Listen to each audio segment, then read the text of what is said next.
Hi and welcome.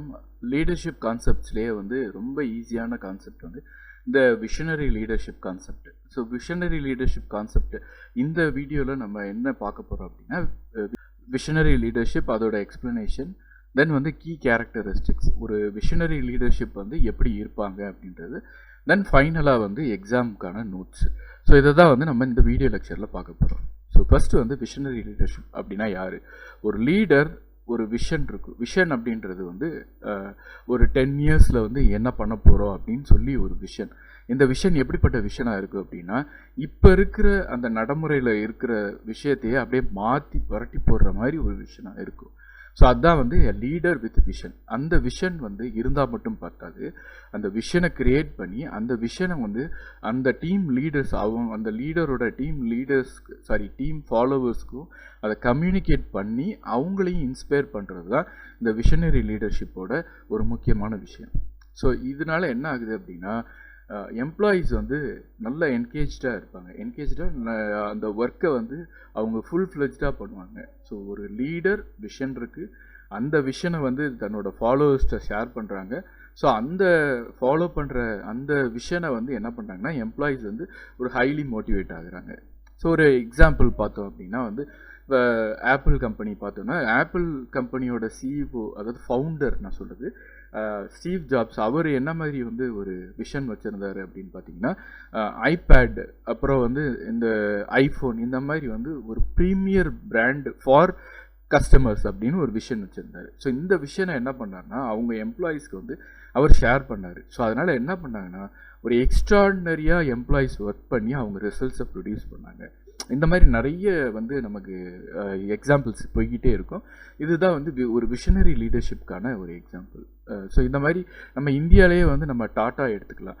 Tata group of கம்பெனிஸை பொறுத்த வரைக்கும் founder mister Ratan Tata வந்து அவரோட அந்த விஷன் என்ன அப்படின்னா வந்து டிரான்ஸ்ஃபார்மிங் இந்தியாவை அப்படியே டிரான்ஸ்ஃபார்ம் பண்ணுறது த்ரூ லைக் ஸ்டீல், ஏவியேஷன், இந்த மாதிரி நிறைய ஃபீல்டில் வந்து முன்னேற்றுறது.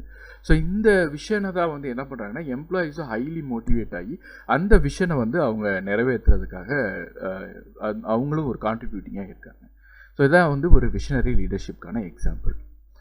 ஸோ ஒரு விஷனரி லீடர்ஷிப் எப்படி இருக்கணும், என்ன மாதிரி இருந்தால் அவங்க வந்து விஷனரி லீடர்ஷிப் அப்படின்னா, கண்டிப்பாக ஒரு விஷன் இருக்கணும், ஃபோர்சைட். பின்னாடி என்ன மாதிரி ஒரு டெக்னாலஜி வரும், என்ன மாதிரி ஒரு விஷயத்தை நம்ம கொண்டு வரலாம் அப்படின்னு ஒரு ஃபோர்சைட். அதுக்கப்புறம் ஒரு இன்ஸ்பைரேஷன், அப்புறம் கம்யூனிகேஷன். தான் வந்து அந்த விஷனை ஃபாலோ பண்ணி அதை வந்து ஒரு விஷனாக வந்து க்ரியேட் பண்ணி அந்த ஒரு இன்ஸ்பைரேஷனை வந்து என்ன பண்ணுறாங்கன்னா, அவங்களோட ஃபாலோவர்ஸுக்கு கம்யூனிகேட் பண்ணுறாங்க. அவர் எப்படி நடந்துக்கிறாரோ அதே மாதிரி லீடரும் ஃபாலோவர்ஸ் என்ன பண்ணுவாங்க அப்படின்னா, அதில் இன்ஸ்பயர் ஆகி அவங்களும் அதை ஃபாலோ பண்ண ஆரம்பிப்பாங்க. அடுத்தது வந்து இன்னோவேஷன் அண்ட் ரிஸ்க் டேக்கிங். புது ஒரு செயல்முறையை கண்டுபிடிச்சிக்கிட்டே இருப்பாங்க. அதனால் அதுக்காக ரிஸ்க் எடுக்கிறதுக்கு தயாராக இருப்பாங்க. அவங்க தான் ஒரு visionary leadership. Resilience and persistence. எத்தனை தடவை ஃபெயில் ஆனாலும் ரொம்ப முக்கியமான ஒரு கேரக்டர். விஷனரி லீடர்ஷிப் சாதாரணமான ஒரு ஆர்டினரி லீடர் மாதிரி கிடையாது. ஏன்னா விஷனரி லீடர்ஷிப்பை பொறுத்த வரைக்கும் அவங்க விஷன் வந்து ஒரு என்ன சொல்கிறதுனா, அந்த காலகட்டத்துக்கு அது ஒரு இம்பாசிபிளான விஷனாக இருக்கும். For example, Wright brothers first flights அந்த மாடலை வந்து பில்ட் பண்ணும்போது, ஏரோடைனமிக் மாடலை பில்ட் பண்ணும்போது எல்லோரும் என்ன நினச்சாங்கன்னா, எதுவுமே வந்து இந்த மாதிரி ஃப்ளை பண்ணுறதுக்கான சாத்தியமே இல்லை அப்படின்னு தான் நினச்சாங்க. ஆனால் அதுதான் அவங்களோட விஷனாக இருந்துச்சு, ஒரு ஃப்ளையிங் மெஷினை கண்டுபிடிக்கணும் அப்படின்றது. ஸோ அதுக்காக அவங்க என்ன பண்ணாங்கன்னா, நிறைய வந்து பெர்சிஸ்டண்ட்டாக இருந்தாங்க. அது மட்டும் இல்லாமல் எத்தனை தடவை தோற்றாலும் திரும்ப அவங்க வந்து எந்திரிச்சு வந்தாங்க. அதுதான் ரெசிலியன்ஸ். ஸோ இதுதான் வந்து ஒரு விஷனரி லீடர்ஷிப்கான ஒரு குவாலிட்டிஸ்.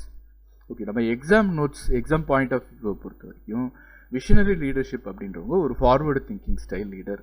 இவங்க வந்து என்ன பண்ணுவாங்கன்னா, அவங்க மட்டும் அந்த விஷனை வந்து க்ரியேட் பண்ணாமல் அவங்க வந்து அவங்களோட ஃபாலோவருக்கும் அதை என்ன சொல்கிறதுனா இன்ஸ்பைரேஷனாக இருந்து அவங்களையும் ஒர்க் பண்ண வைப்பாங்க. அடுத்து வந்து அவங்க ட்ரெண்டை ஆன்டிசிபேட் பண்ணுவாங்க, என்ன மாதிரி ட்ரெண்டு வந்து போகுது, என்ன மாதிரி ரிஸ்க் இருக்குது. அது மட்டும் இல்லாமல் அவங்க டீமையும் எம்பவர் பண்ணி ஸோ ஒரு ஹை அவுட்கம் கொண்டு வர்ற மாதிரி ஒரு லீடராக இருப்பாங்க. ஸோ இதுதான் வந்து visionary leadership.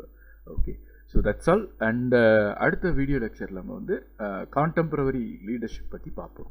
Thank you and bye.